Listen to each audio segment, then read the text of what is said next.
7 bonnes raisons de choisir Voyage Antillais. Voyage Antillais est une agence antillaise depuis plus de 50 ans.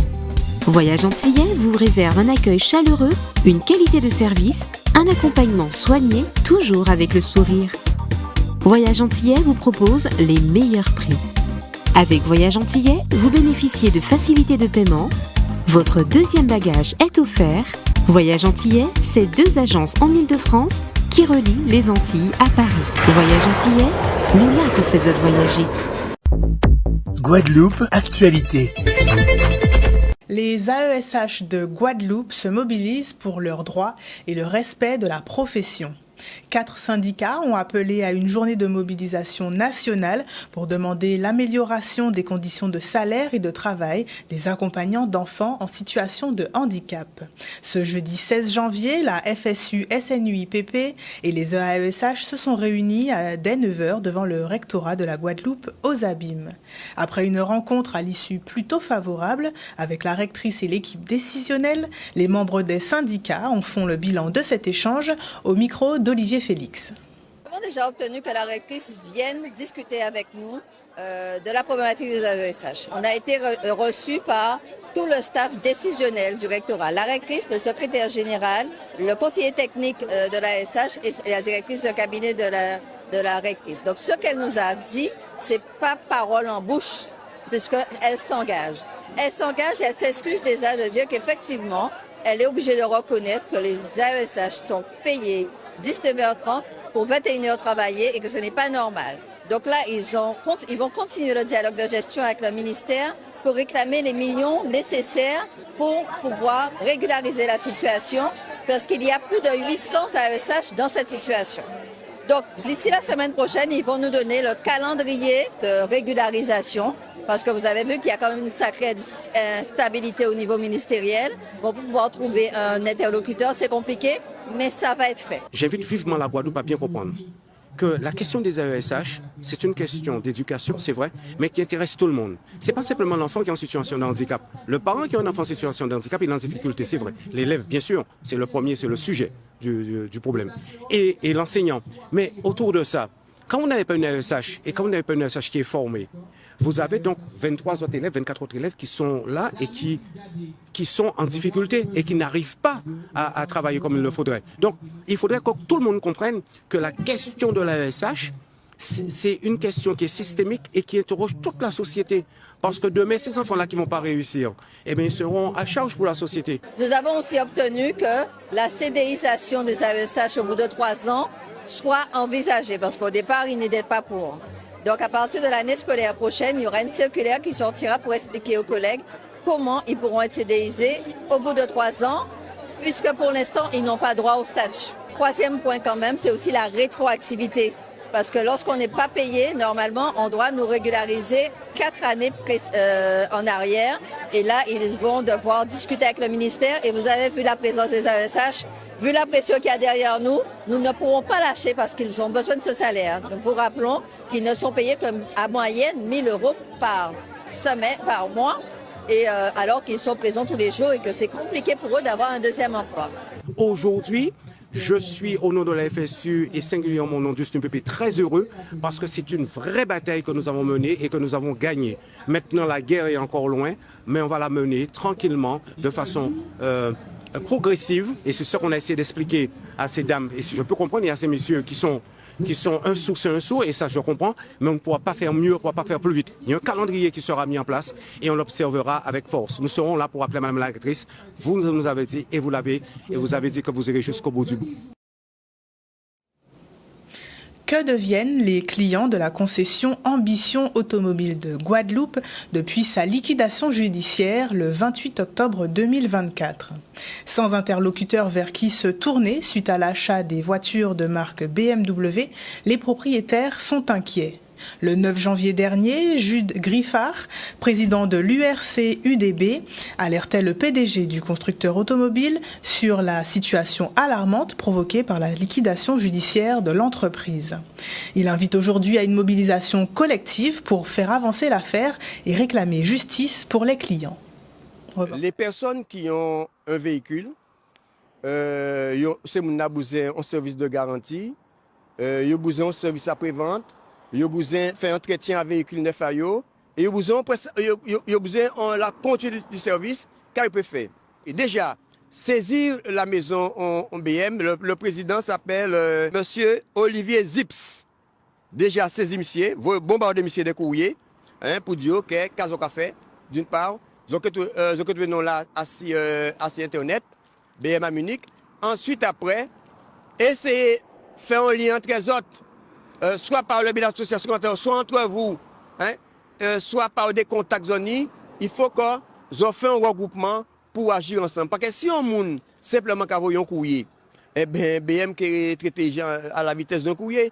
Mais si on a senti une pression, un certain nombre de gens qui plaignent, eh bien, forcément, ils sont obligés d'agir un peu plus vite. Pas oublier, c'est que il y a une obligation de service et que pour le moment, ils sont redevables aux autres. Donc, il y a une dette envers les autres. Ni des gens qui viennent acheter une voiture en réparation, ils sont partis voiture là assez remorque. Ni des gens qui ont une garantie pas assumée.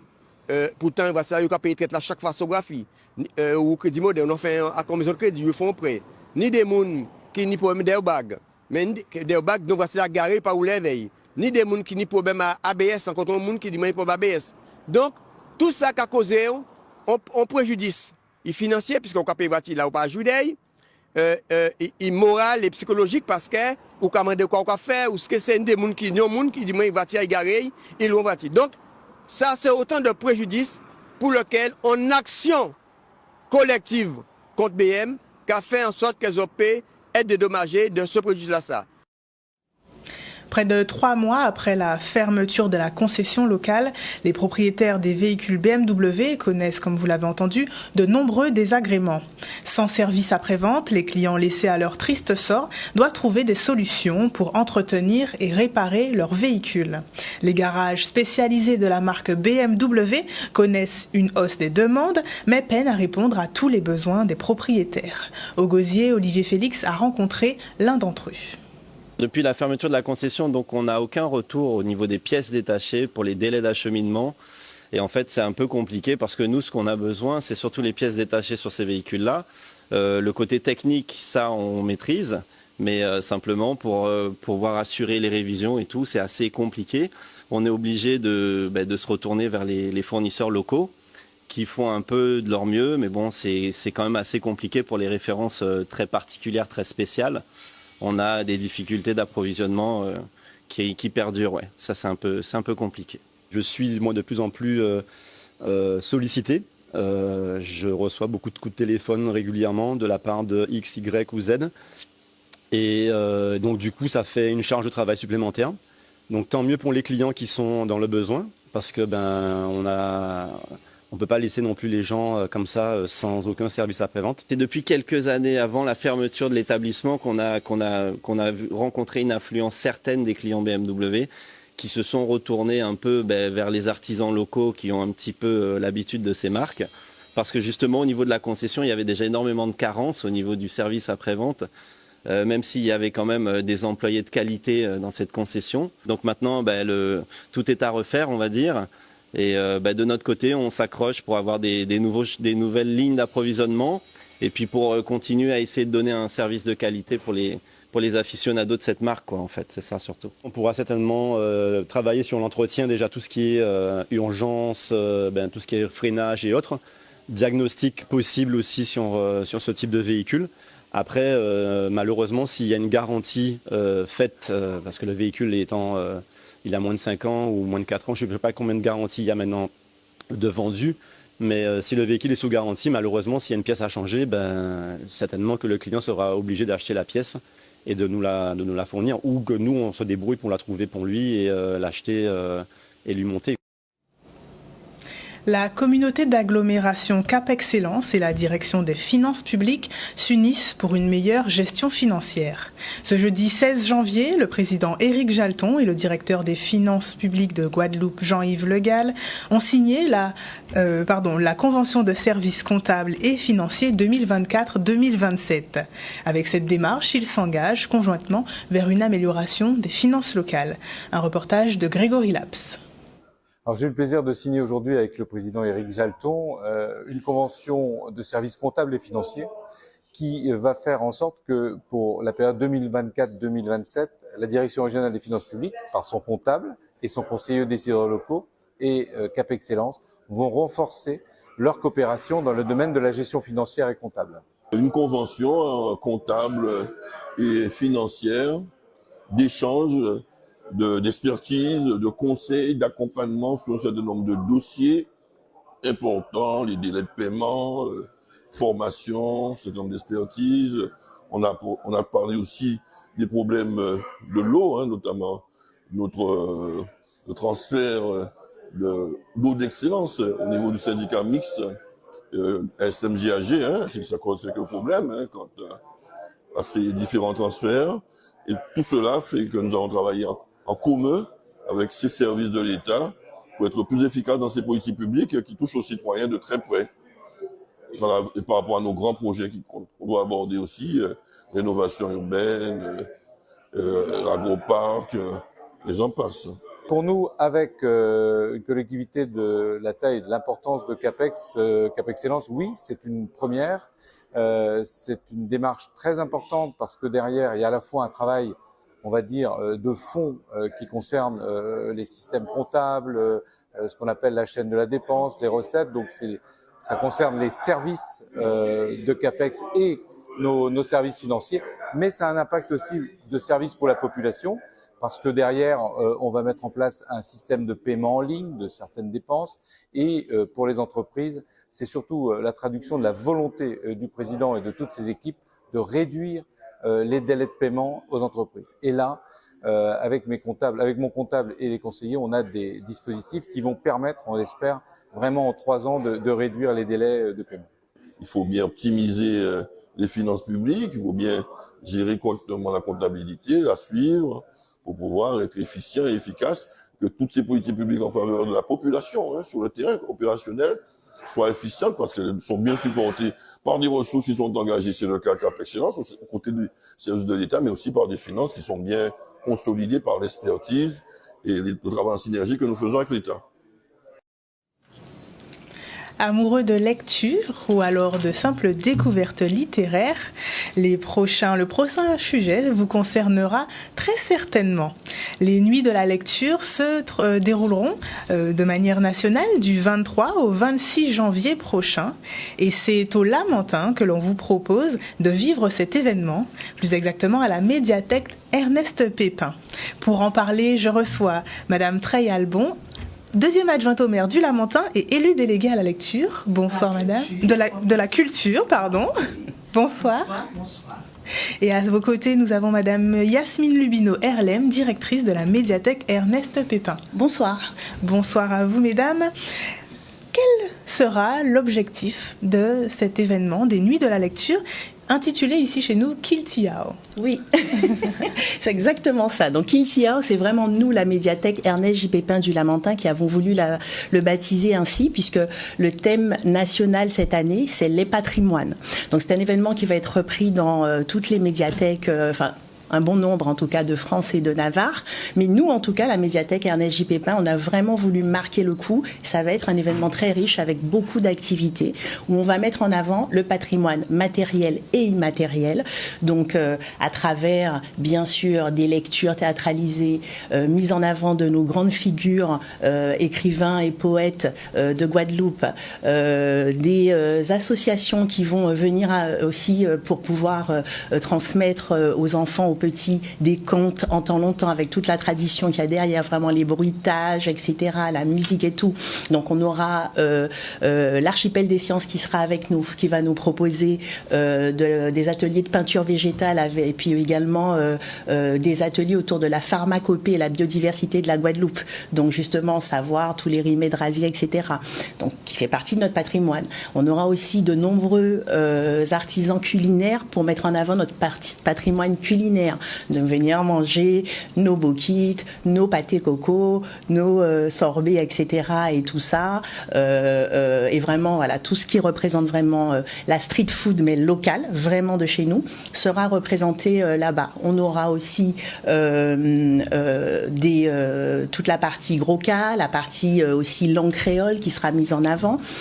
On aura l'association La Coupe au Cantage qui va, elle, mettre en avant effectivement les grandes figures de la Guadeloupe, les grands champions sportifs olympiques, notre aussi patrimoine de tout ce qui provient de notre agriculture, donc nos produits agricoles. Voilà. On va avoir aussi Science et Cas qui va présenter son livre, donc Clétet. Qui sera aussi présent. On aura également Chadru, Monsieur Chadru, Pierre Chadru, donc notre peintre, artiste peintre, qui va présenter également sa collection de peinture avec ses élèves, qui sera présent, donc qui est un peintre local. On va avoir des jeux de rôle avec Carré Tropical, donc et Lurel Développement, qui vont nous proposer un loup-garou gigantesque, donc loup-garou créole, et donc vraiment vivant avec la population. On aura toute une partie pour les tout petits, avec des contes, avec des ateliers popotes pour pouvoir apprendre à faire des poupées chiffon de l'époque. Ça va vraiment être interactif, et le but c'est vraiment que la population s'approprie notre culture locale à tous les niveaux. Culture matérielle, immatérielle, notre patrimoine bâti, le patrimoine bâti du Lamentin, donc aliture, carrupture. On va vraiment tout mettre en avant. Les gens vont pouvoir profiter. C'est l'idée grande fête foraine où tout le monde va pouvoir courir dans toute la médiathèque le soir. C'est de 17h à 22h, donc c'est de nuit. Et donc les gens vont profiter, s'amuser un peu partout. Et puis à 21h, on s'arrête. Et là, c'est une veillée culturelle avec l'association les éditions Negmaron, Didier Manette et son équipe, qui vont animer justement donc un conte créole ouvert avec un open mic où on va pouvoir justement faire participer le public. On aura aussi Lolo Pays avec Madame Makaya Zénon qui va représenter le Lolo en temps longtemps. Plusieurs artisans qui vont venir représenter les professions de l'époque, donc le vannier, le pêcheur, voilà, toutes les anciennes professions seront représentées aussi. On aura même le vendredi, et on invite toute la population à venir, la projection d'un film qui s'appelle Les Souvenirs d'Amalia, voilà, qui est un docu-fiction et qui justement retrace tous nos métiers de l'époque. Et donc voilà, un document vraiment très très bien fait, donc un super film. Ça sera le vendredi à 18h30 qu'on invite la population.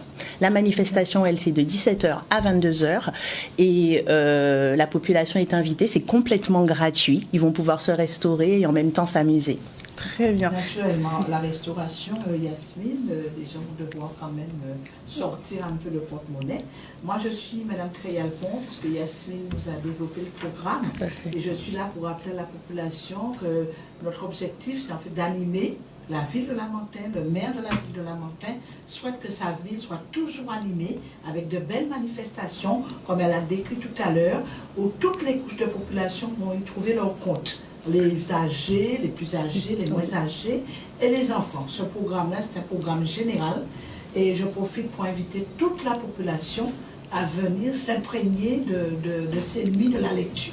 Oui. Voilà. C'est vrai que j'ai personnes âgées, ça me fait penser qu'on aura également aussi l'association La Joie de Vivre qui va présenter les costumes, les robes à col, les costumes traditionnels. On aura d'ailleurs une exposition de costumes traditionnels, un atelier marée-tête pour apprendre à attacher voilà, la tête, une branche, deux branches, trois branches, qu'est-ce que ça veut dire, etc. et comment le faire. Vraiment, enfin, je trouve que c'est vraiment super. Pour les tout petits, pour les un peu plus grands, les adolescents, et pour les tout publics de 7 ans à 77 ans, et même les tout petits, puisqu'il y aura un espace vraiment petit aussi, avec qui va vraiment permettre à tout le monde de découvrir cette culture, de pouvoir y toucher et de voir toutes les belles ressources que l'on a culturellement, comme je le disais, dans tous les domaines en fait, culture matérielle, culture immatérielle, et voilà, tous les sens seront en éveil, le sentir, le goûter, le toucher. Voilà, je pense que ça va être vraiment très très sympa, ça sera un super moment. Et on invite la Guadeloupe et bien sûr plus singulièrement les Lamentinois à venir profiter de cette magnifique manifestation. Nous serons présents, hein, les élus, le maire de la ville de Lamentin sera présent à cette manifestation. Donc c'est pour ça que c'est l'occasion pour que la population soit en symbiose, en totale communication avec ses élus, avec son maire, et que la ville soit belle, que nous soyons toujours dans une belle activité culturelle à Lamentin. Nous invitons tout le monde à venir. Très bien, mais c'est une très, très belle manifestation avec un large programme. Est-ce que vous pouvez nous rappeler où seront disponibles tous ces éléments afin que les téléspectateurs puissent se projeter et puis choisir ce qui leur plairont?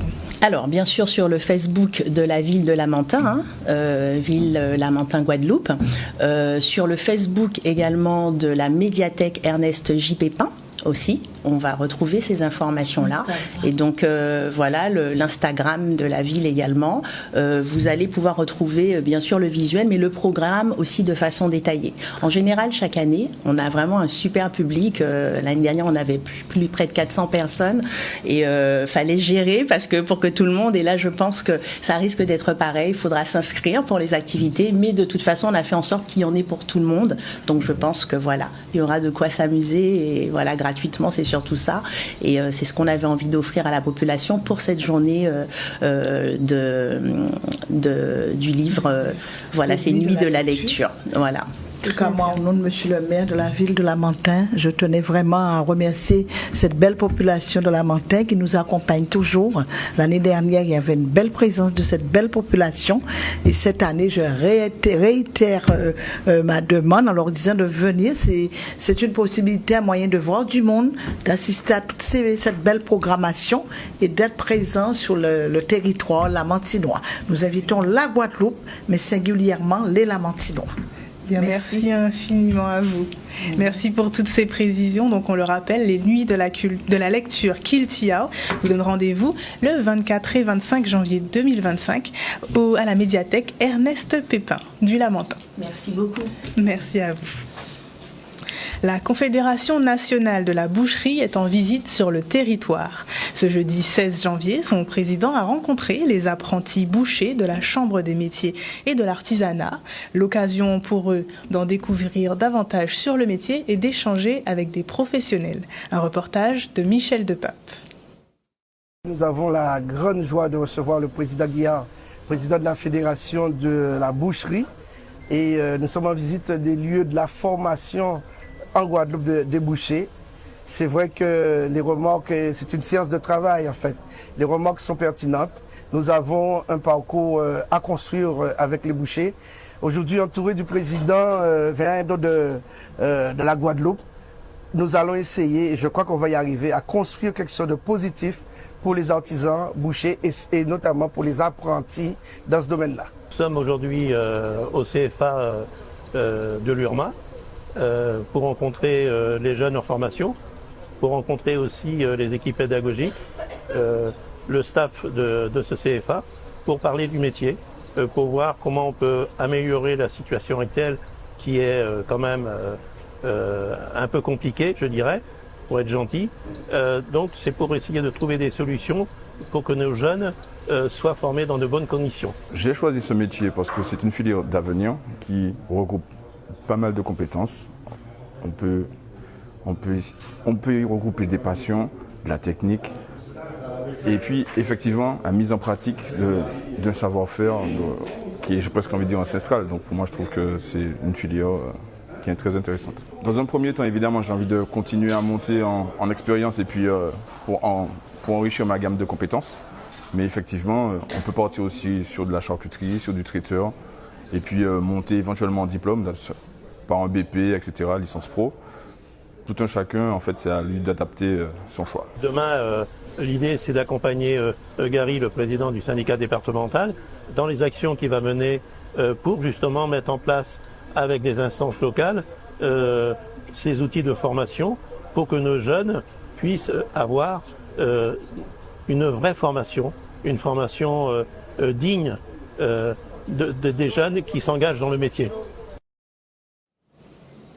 Depuis plusieurs mois, les habitants de la Tour Frébeau à Pointe-à-Pitre subissent des nuisances olfactives persistantes. Un habitant de la résidence a souhaité témoigner suite aux odeurs d'égout et aux accumulations d'eau qui stagnent au pied de la résidence. Le bailleur SICOA n'a pas pu répondre à nos sollicitations. En revanche, la ville de Pointe-à-Pitre nous a informé que la situation ne relevait pas de sa compétence, mais bien de celle du SMGEAG. On écoute le témoignage de cet habitant au micro de Charlie Dagonia. Alors la problématique, c'est qu'il y a un égout qui coule depuis au moins 4-5 mois, je ne sais plus exactement, mais ça fait depuis très longtemps. Comme vous pouvez voir par terre, c'est complètement inondé. Vous voyez, même les voitures, des fois, ne se garent pas ici parce que c'est tellement dégoûtant que les gens, quand ils sortent dans leur véhicule, ils en ont plein les chaussures. Et en plus, ça sent mauvais. Ça attire les moustiques, ça attire tout ce que vous pouvez penser comme saleté, comme inconvénient. Non seulement ça coule d'ici, mais l'eau va faire les égouts vont faire une plaque énorme un petit peu plus loin. Alors les autorités ont fait partie de la SICOA. Le bailleur, c'est la SICOA. J'ai téléphoné à un responsable de la SICOA cette personne a téléphoné à la mairie. La mairie, la personne leur a dit on n'est pas au courant. Alors que cette personne-là avait déjà demandé à la mairie de venir faire quelque chose pour comment dirais-je, nettoyer ses égouts.